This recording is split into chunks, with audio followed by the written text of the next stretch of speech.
లక్ష్మీం క్షీరసముద్రరాజతనయాం శ్రీరంగధామేశ్వరీం దాసీభూత సమస్తదేవవనితాం లోకైక దీపాంకురాం. సృష్టిలో అజ్ఞానాన్ని తొలగించి జ్ఞానాన్ని ప్రసాదించేటువంటి మనిషి స్థిరత్వాన్ని పొందడానికి ఏకైక మార్గమైనటువంటి దేవత లక్ష్మి. స్థిరత్వం ఉండాలి, మనిషికి ఆలోచన స్థిరంగా ఉంటే పనులన్నీ సక్రమంగా జరుగుతాయి అని చెప్పడానికి కొరకై మహాలక్ష్మి రూపంలో నారాయణమూర్తి ఆజ్ఞ మేరకు వెలిసింది. అయితే శాస్త్రం ఏం చెప్పిందంటే శివునాజ్ఞ లేనిది చీమైనా కుట్టదు అని. వెంకటేశ్వర స్వామి వారి వివాహానికి అందరూ వచ్చింది కానీ డబ్బు లేదు. ఆ డబ్బు తీసుకురావడానికి కొరకై అన్ని దేవతలను బ్రతిలాడితే ఎవరి దగ్గర లేదు అంటే కుబేరుడి దగ్గర ఉందంటే అప్పుడు 3 రూపాయల చొప్పున మిత్తికి తీసుకున్నారు. ఆ యొక్క డబ్బు ఎప్పటి వరకు చెల్లిస్తామని అడిగితే కలికాలం అయిపోయే వరకు కూడా మిత్తి మాత్రమే ముడుతుంది, అసలు ముట్టదు అని చెప్పాడు.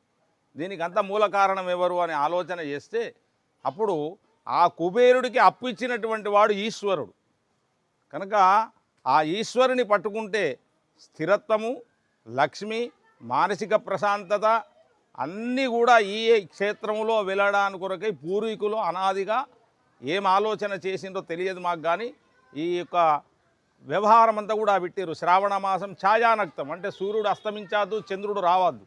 ఈ సమయంలో లక్ష్మికి ప్రీతికరమైనటువంటి యొక్క విశేషమైన పూజ జరిపినట్టుంటే ఆ ఇల్లు సుఖ సంతోషాలతో ఉంటుందని. అట్లే ఆషాఢ శుద్ధ ద్వాదశి నాడు గ్రామ ప్రజలందరూ వైశ్యులందరూ కూడా కలిసి బ్రాహ్మణ సంతర్పణం చేస్తారు.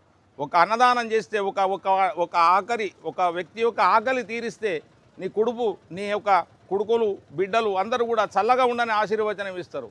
అంటే ఆచండాలంతం అన్నార్జయి యజ్ఞహోమాంతే నిష్ఫలం భవేదు. కలికాలంలో ఎవరైతే అన్నార్తి ఉన్నటువంటి వానికి ఆకలి తీరుస్తామో ఆ లక్ష్మి వాని ఇంట్లో ప్రవేశిస్తుంది అనేది శాస్త్రం చెప్తుంది. కనుక ఈ తెలిసినటువంటి వాళ్ళు, అజ్ఞానంతో ఉన్నవాళ్ళు, జ్ఞానంతో ఉన్నవాళ్ళు, ఏం తెలియని వాళ్ళు కూడా ఈ భగవతిని దర్శనం చేసినంత మాత్రముననే సకల విద్యలు, సకల ఐశ్వర్యాలు కలుగుతాయని చెప్పి చెప్తున్నాను.